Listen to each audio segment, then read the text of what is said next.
Bonjour à tous. Au mois de février, les 4 et les 5 février, le président Félix Tshisekedi sera convié aux États-Unis dans un forum que le président Trump a organisé sur les minéraux critiques.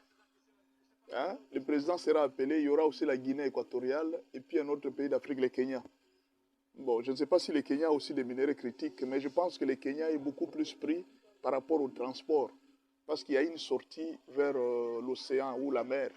Vous voyez un peu, le Kenya doit être pris par rapport à ça. Et puis c'est un pays aussi où il y a la base de l'OTAN. Le Kenya peut servir pour la sécurité des minéraux critiques.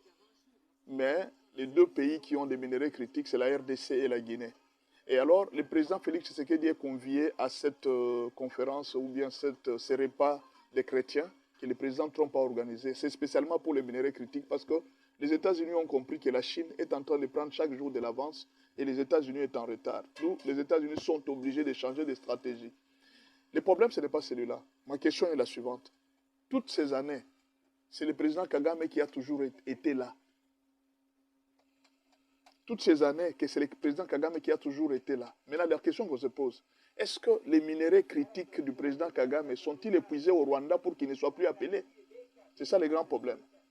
Est-ce que ces minéraux critiques du Rwanda sont-ils épuisés pour qu'ils ne soient pas appelés? Pourquoi cette année on n'a pas appelé le président Kagame? C'est pour dire quoi? Que le président Kagame représentait la RDC partout où la RDC pouvait être. Donc même la place, la position que Kagame a occupée, c'était la position de la RDC. Tout ce qui est arrivé au Rwanda, la position que Kagame a occupée, c'était la position, les relations que Kagame a eues. Il a eu à cause des minéraux du Congo. Je ne sais pas si vous avez suivi, on vient d'arrêter un Rwandais qui a escroqué aux Américains, au Trésor américain, 18 millions de dollars à peu près.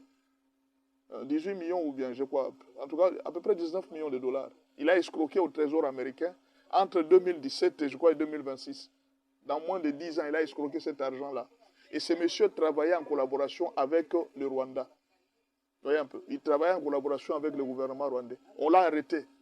Mais curieusement, ce monsieur a le passeport congolais. C'est-à-dire c'est au nom d'un Congolais. Les Américains, eux, savent que c'est un Congolais. Mais en réalité, quand on a fait le suivi, c'est un Rwandais. Et il a même des ONG, même des entreprises au Rwanda. Mais le passeport qu'il a, c'est un passeport congolais. Vous pouvez vous imaginer. Ce qui fait que le pays a été représenté plusieurs fois par un autre pays.